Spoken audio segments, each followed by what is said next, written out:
It's happened again. It's happened again. Tottenham Hotspur. It's happened again. Every time you see Spurs play, you think, they can go on a little run here. I'll transfer a few players in my FPL, and then they just come up short and play absolutely dog shit, like they just did there against Brighton.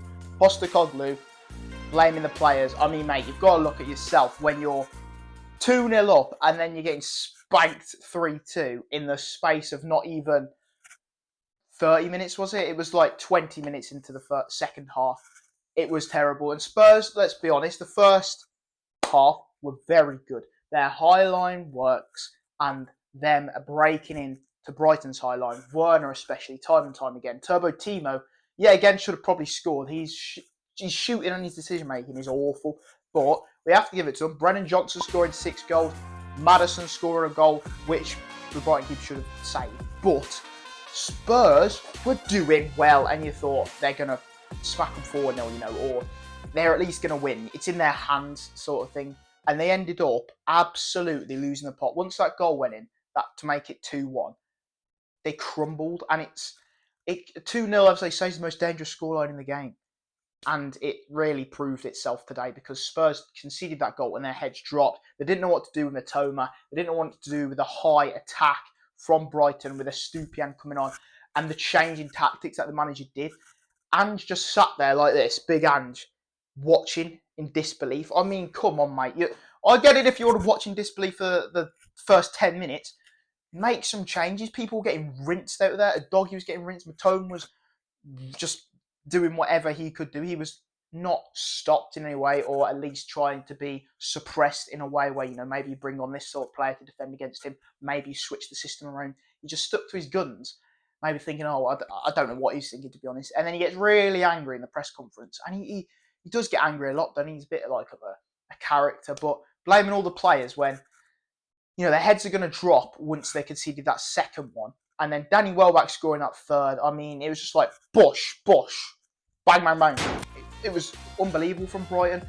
I think the defence from Spurs was atrocious for that first goal where they conceded. Obviously, it goes through, I don't know who's that defender's legs, and then it's just an easy tapping.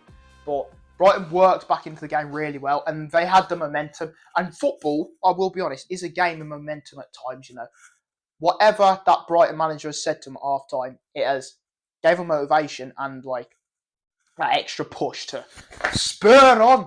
And then he has gone and done what he's done. And once you score one, the momentum is with Brighton at the home team. You've got fans behind you. It's really hard for Spurs. I won't say that it is like an easy job, because that's what the big teams make it look like. Like when they're 2-0 up, they make it easy. Seem like, we'll just see this 2-0 out.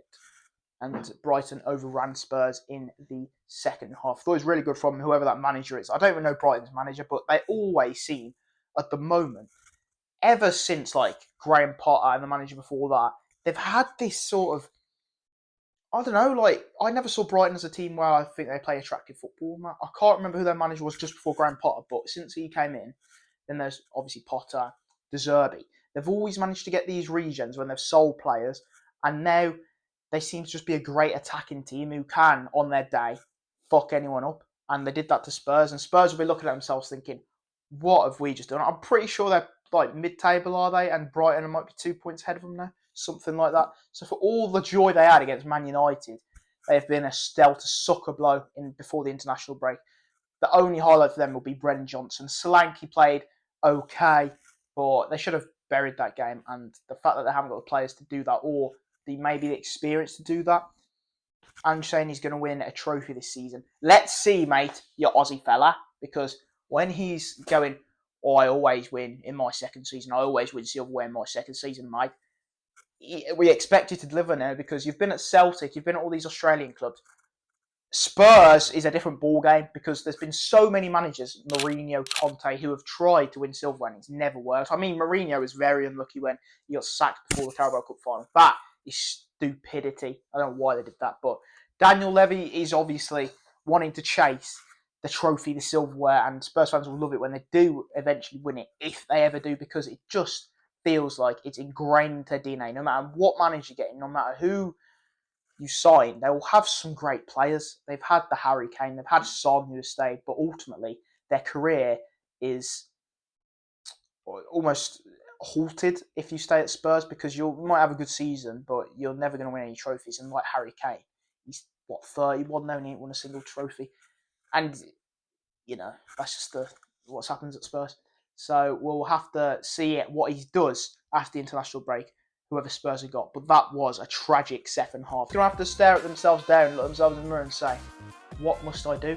But most of them will be on international break, and I wonder how they deal with it. They'll just move on to the next game, won't they? But the Spurs fans will want them to fucking think about what they've just done, think about their actions, and be like, you know what, this is how we improve. Staying to the manager, realistically, the players just got to go on to their game, whether they're on international duty or whether they're playing FIFA at home in AFC 25. That's probably what they're doing, sitting back in their nice house, just with their dogs or whatever they're doing. You know what I mean? So overall, I thought for Brighton, though, to come back like that shows they're just tenacious. You know what I mean? I'm trying to get some good analysis here, but it was all about that mentality. And Spurs, unfortunately, have that bottler mentality. And what Brighton did to them was just ferocious. I thought Mitoma ripped them all apart. And I don't even think he scored, did he? But he got the assist for that first goal or second goal.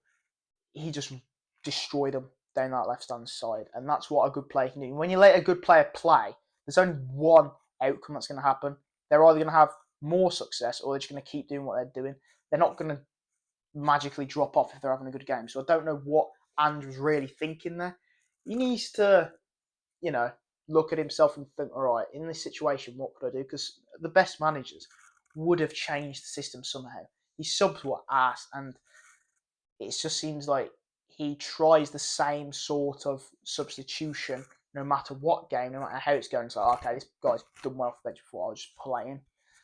He's going to have to take a big look at himself. He better not be going off to Australia. I expect him in that office, working vigorously. Do not let this slip, because I praise Spurs a lot. Big talking a lot about Spurs, but this one, they're back to that old selves playing shit. Man United game is brilliant, but they're such a yo-yo team at the moment, and it's not very good. So he's got to sort it out. Hope you guys enjoyed. Please make sure to like, subscribe, and I'll see you in the next video.